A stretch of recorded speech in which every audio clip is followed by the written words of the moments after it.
घंटे 15 मिनट का पेपर होगा, पूर्णांक 70 नंबर का। ठीक है, तो चलिए सबसे पहला प्रश्न देखते हैं। देखिए, पहले प्रश्न में सही उत्तर चुनकर लिखिए।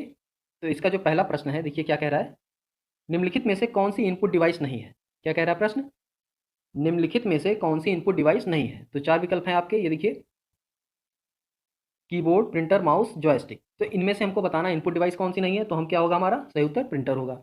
अगला देखते हैं, निम्न में से एक ओएस है, निम्न में से एक ओएस है, ओएस मतलब ऑपरेटिंग सिस्टम। ठीक, तो जरा देखिए, 4 विकल्प दिए गए हैं यहाँ पे, मॉडेम, इंकजेट, पेन ड्राइव और डीओएस। डीओएस का मतलब डिस्क ऑपरेटिंग सिस्टम। तो हमारा सही उत्तर क्या हो जाएगा, ये हो जाएगा। ठीक, अगला देखिए, निम्न में से कौन हार्डवेयर नहीं है, हार्डवेयर डिवाइस नहीं है, हमको बताना है निम्न में से कौन हार्डवेयर डिवाइस नहीं है। तो ये देखेंगे 4 विकल्प हैं यहाँ पे, मेमोरी, कैश, एक्सेल, प्रोसेसर। तो सही उत्तर क्या हो जाएगा हमारा, एक्सेल। एक्सेल हार्डवेयर डिवाइस नहीं है, एक्सेल क्या है, एक सॉफ्टवेयर है, जैसे माइक्रोसॉफ्ट एक्सेल या स्प्रेडशीट जिसको कहते हैं। ठीक है, अगला देखिए, निम्न में से एकल इनपुट लॉजिक गेट है, निम्न में से एकल इनपुट लॉजिक गेट, यानी जिस गेट में सिर्फ एक ही इनपुट जाता है उसको हम कहते हैं एकल इनपुट लॉजिक गेट। ठीक, तो इनमें से कौन सा सही उत्तर होगा हमारा, नॉट। नॉट हमारा क्या होता है, ऐसे बनता है ना नॉट। तो ये एकल इनपुट यूज हुआ और साथ में एकल आउटपुट हुआ। तो अगर आपसे पूछा जाता एकल इनपुट या एकल इनपुट और एकल आउटपुट वाला ऑपरेटर कौन सा है या लॉजिक गेट कौन सा है, तो भी आप नॉट ही कहते। ठीक है, अगला प्रश्न देखते हैं।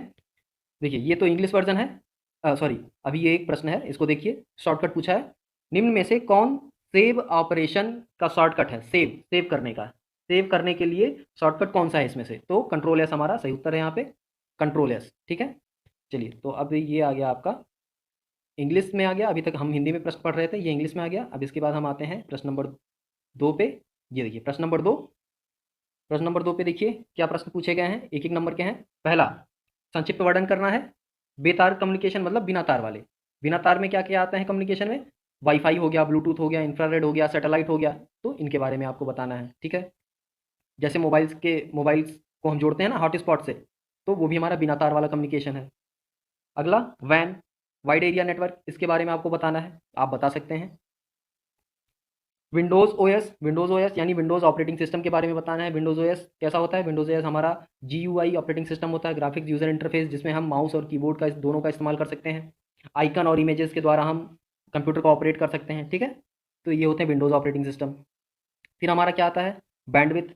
बैंडविथ हमारा होता है किसी भी तार या किसी भी चैनल में जो मैक्सिमम नंबर ऑफ डेटा या ज़्यादा से ज़्यादा हम कितना डेटा एक समय में ले जा सकते हैं, उसी को हम कहते हैं उस तार का या उस चैनल का बैंडविथ। ठीक है, अगला देखिए, सिंपलेक्स कम्युनिकेशन। सिंपलेक्स कम्युनिकेशन ऐसा कम्युनिकेशन जिसमें जो ट्रांसमिशन हो रहा है वो सिर्फ एक ही तरफ से हो रहा है। उदाहरण के लिए आपका टीवी हो गया, रेडियो चैनल हो गए। ठीक है, ये सब क्या है, सिंपलेक्स कम्युनिकेशन में आते हैं। अगला प्रश्न देखते हैं, प्रश्न नंबर 3 देखिए क्या कह रहा है, निम्नलिखित को समझाइए। 2-2 नंबर के प्रश्न हैं। प्रिंटर्स, प्रिंटर्स का काम बताइए जरा। प्रिंटर किसी भी सॉफ्ट कॉपी को हार्ड कॉपी में तैयार करता है। ठीक, ठीक, साथ साथ कई तरह के प्रिंटर होते हैं, inkjet printer, dot matrix printer, laser printer. ठीक, तो ये सारी चीज़ें आप बता देंगे। माउस, माउस एक पॉइंटिंग डिवाइस है जिसके द्वारा हम कंप्यूटर में ग्राफिक्स के जरिए कंप्यूटर को नियंत्रित करते हैं। ठीक है, HLL मतलब high level language. High level language क्या होते हैं, जैसे जावा, एडवांस सी, ये सब क्या है, हाई लेवल लैंग्वेज है जिनका इस्तेमाल हम कंप्यूटर प्रोग्रामिंग में करते हैं।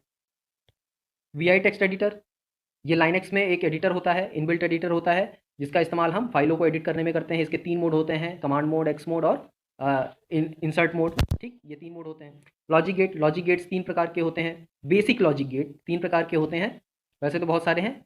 तो बेसिक लॉजिक गेट हमारे और एंड नॉट, ये 3 प्रकार के होते हैं। तीनों के बारे में आप बता देंगे, कैसे इनपुट होता है, कैसे आउटपुट होता है, क्या रिजल्ट आता है। ठीक है, ये सारी चीज़ें आप बता सकते हैं। अगला प्रश्न देखते हैं, प्रश्न नंबर 4, निम्नलिखित के बारे में बताइए। रैंडम फाइल, रैंडम फाइल क्या होती है, रैंडम फाइल हम उस फाइल को कहते हैं जिसमें जो रिकॉर्ड होता है उस रिकॉर्ड पे हम सीधे पहुंच जाएं।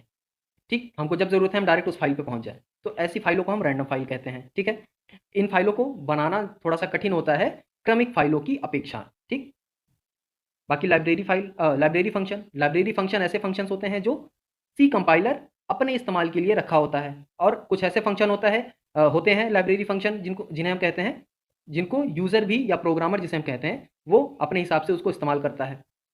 जैसे उदाहरण के लिए हमारा प्रिंटफ फंक्शन हो गया, स्कैनअप फंक्शन हो गया, SQRT फंक्शन हो गए, POW फंक्शन हो गया, ये सब क्या है, लाइब्रेरी फंक्शन है, पहले से ही बने हुए हैं, हमको सिर्फ उसमें वेरिएबल पास करने हैं और उसका यूज़ कर लेना है। ठीक है, DMP क्या होता है, देखिए डीएमपी मतलब डेटा मैनेजमेंट प्लेटफॉर्म। ठीक है, डीएमपी का काम आता है, जैसे आपने देखा होगा कि हम यूट्यूब को, जो यूट्यूब है हमारा, यूट्यूब को हम मोबाइल से भी चला सकते हैं, साथ साथ कहाँ से, थर्ड पार्टी ऐप से हम लाइव यूट्यूब पे वीडियो डाल सकते हैं, यानी स्ट्रीमिंग भी कर सकते हैं, यूट्यूब के ऐप से भी कर सकते हैं, और स्ट्रीमिंग हम डेस्कटॉप कंप्यूटर से भी कर सकते हैं। सारा हम कहीं से भी करें, लेकिन हमारा डेटा सिर्फ हमारे अकाउंट में ही जाता है, जो हमने जिस ईमेल आईडी से लॉगिन किया है, जो किया है। तो ये सारी चीज़ अलग अलग जगह से मैनेज हो जाती हैं, सब कुछ मैनेज होकर एक ही जगह पे आ जाता है। तो इस चीज़ को, इस प्लेटफॉर्म को ही डीएमपी कहते हैं, डेटा मैनेजमेंट प्लेटफॉर्म। ठीक है, स्टैक्स स्टैक्स स्टैक एक ऐसा तरीका है लीनियर प्रोग्रामिंग में, लीनियर प्रोग्रामिंग में काम आता है ये। स्टैक होता है, एक क्यू होता है। तो क्यू हमको पता है, एक लाइन सीधी लगाने को अगर कहा जाए तो उसको इंग्लिश में क्यू बोलते हैं। वहाँ पे जो आदमी पहले आता है, यानी रेलवे का टिकट लेना है अगर आपको, या पिक्चर हॉल का टिकट लेना है कहीं का भी, तो अगर आप लाइन में लगे हैं तो जो पहले लाइन में लगा होगा वो आपसे पहले टिकट पाएगा, ठीक।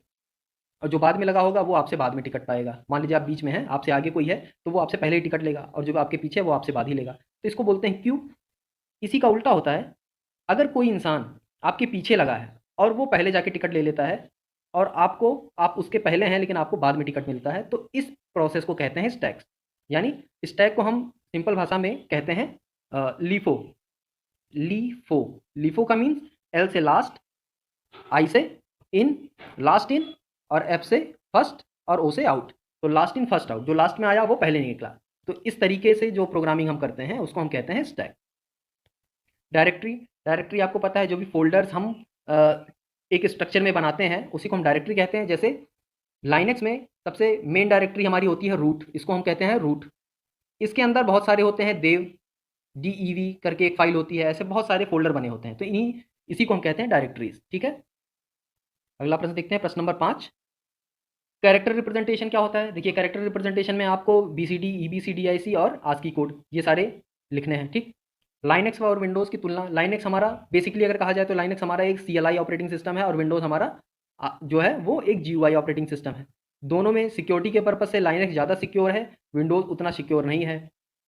लाइनेक्स को यूज़ करना विंडोज़ की अपेक्षा थोड़ा हार्ड होता है, कठिन होता है, तो ये थोड़ा तुलना आप लिख सकते हैं। अगला देखिए, अगला आपका हो जाएगा, अगला प्रश्न, भिन्न प्रकार के नेटवर्क को समझाइए। तो भिन्न प्रकार के नेटवर्क में आप लिख सकते हैं LAN, local area network, MAN wide area network, और मैन मेट्रोपॉलिटन एरिया नेटवर्क। इन सभी के बारे में आप बता सकते हैं। अगला प्रश्न देखते हैं, देखिए सभी खंडों के उत्तर दीजिए। सी भाषा के विभिन्न वेरिएबल्स कौन कौन से हैं? देखिए, सी भाषा में भिन्न वेरिएबल्स, वेरिएबल्स में यहाँ हमको डेटा टाइप बताना है, जैसे इंट, फ्लोट, डबल, और CHAR यानी कैर जिसको हम कहते हैं, ठीक है। तो इन वेरिएबल्स के बारे में बताना है। फिर आगे देखिए, अगला प्रश्न, स्ट्रिंग क्या है, इनके प्रकार लिखिए। देखिए, स्ट्रिंग किसको कहते हैं? कलेक्शन ऑफ कैरेक्टर्स और कलेक्शन ऑफ वर्ड्स, इन दोनों को हम कहेंगे स्ट्रिंग, ठीक। यानी अगर कहीं ए लिखा है तो ये कैरेक्टर है, लेकिन अगर AB यानी एक से ज़्यादा कैरेक्टर अगर ग्रुप बना रहे हैं तो उसे हम स्ट्रिंग कहेंगे। तो AB यहाँ पे स्ट्रिंग हो गया, ठीक। इसमें कई सारे फंक्शंस यूज होते हैं, strlen, strcmpy, strupr, strlwr, ये सब क्या है? स्ट्रिंग के फंक्शंस है, ठीक है। अगला देखते हैं, प्रोग्रामिंग भाषाओं में जनरेशन क्या है। देखिए, प्रोग्रामिंग भाषाओं में जनरेशन की बात करें अगर, तो देखिए जैसे जैसे कंप्यूटर का विकास हुआ, यानी कंप्यूटर की पीढ़ियों का विकास हुआ, जब first generation, second generation, third generation, fourth, fifth, वैसे वैसे प्रोग्रामिंग भाषाओं का भी विकास हुआ। जैसे फर्स्ट जनरेशन में मशीनी लैंग्वेज थी, फिर सेकंड जनरेशन में असेंबली और हमारी फोर्ट्रान आई, कोबोल आई, थर्ड जनरेशन में SSC आए, C++ आए, फोर्थ जनरेशन में हमारा जावा आ गया, और भी बहुत सारी लैंग्वेज आए, विजुअल स्टूडियो आ गया। तो ये सब क्या है? प्रोग्रामिंग भाषाओं की जनरेशन है, इनका विकास है, ठीक है। तो कंप्यूटर के विकास के साथ साथ प्रोग्रामिंग भाषाओं का भी विकास हुआ। अगले प्रश्न पे आते हैं, प्रश्न नंबर 7। देखिए क्या कह रहा है, सी भाषा एक मिडिल लेवल भाषा है। उदाहरण द्वारा समझिए। मिडिल लेवल मतलब, देखिए इसको हम मिडिल लेवल इसलिए कहते हैं क्योंकि ये लगभग थर्ड जनरेशन, सेकंड जनरेशन के आसपास ही इसका डिस्कवर हो गया था, और तभी से ये इस्तेमाल में हो रहा है। सी भाषा को कभी कभी हम मिडिल लेवल और साथ साथ हाई लेवल लैंग्वेज दोनों में काउंट करते हैं। सी लैंग्वेज को हम हाई लेवल और मिडिल लेवल दोनों स्तर पे काउंट करते हैं या गिनते हैं, ठीक है। अगला क्या है, डेटा टाइप्स क्या होते हैं? डेटा टाइप्स अभी जो वेरिएबल्स जैसे हम बना रहे थे वैसे ही डेटा टाइप्स होते हैं। डेटा टाइप्स इंट, फ्लोट, कैर, ये सब हमारे डेटा टाइप हैं, ठीक है। शॉर्ट इंट, लॉन्ग इंट, ये सब डेटा टाइप हैं। लॉजिकल ऑपरेटर, लॉजिकल ऑपरेटर क्या होते हैं? एंड और नॉट, ये 3 तरह के ऑपरेटर होते हैं। क्या काम करते हैं ये आप लिख सकते हैं। अगला प्रश्न देखिए, देखिए सी भाषा का एक प्रयोग करते हुए एक प्रोग्राम लिखिए जो एक स्ट्रिंग में कितने शब्द हैं ज्ञात करे और बताए कि किस शब्द के सबसे अधिक अक्षर हैं। यानी इसमें आपको प्रोग्राम बनाना है, पहले तो जो पूरा पैराग्राफ लिखा है उसमें से बताए कितने शब्द हैं और कौन सा शब्द सबसे बड़ा है, तो इसका प्रोग्राम करना है। अगर आप कहेंगे तो मैं आपको बना के दिखा दूंगा।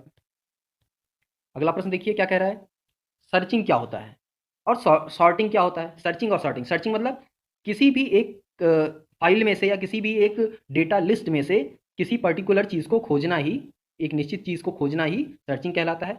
सॉर्टिंग का मतलब आपको एक लिस्ट दी गई है, वो लिस्ट एक रैंडम लिस्ट है, यानी कोई भी नंबर कहीं भी लिखा हुआ है, तो उसको एक क्रम में व्यवस्थित करना, या तो आरोही क्रम में या अवरोही, यानी या तो असेंडिंग ऑर्डर में या डिसेंडिंग ऑर्डर में अगर हम उस लिस्ट को व्यवस्थित कर दें उसी को हम कहते हैं सॉर्टिंग। ठीक है, तो इनकी कौन कौन सी तकनीकें हैं ये आप लिख सकते हैं। जैसे सर्चिंग के लिए लीनियर सर्च, बाइनरी सर्च, और सॉर्टिंग के लिए हमारा क्या क्या आता है, जो और तकनीकें हैं सॉर्टिंग में, बबल सॉर्ट हो गया, सिलेक्शन सॉर्ट हो गया, ये सब तकनीकें हैं सॉर्टिंग की। ठीक है, तो ये सारी चीज़ें आप लिख सकते हैं। तो ये थे आपके इसमें सारे प्रश्न।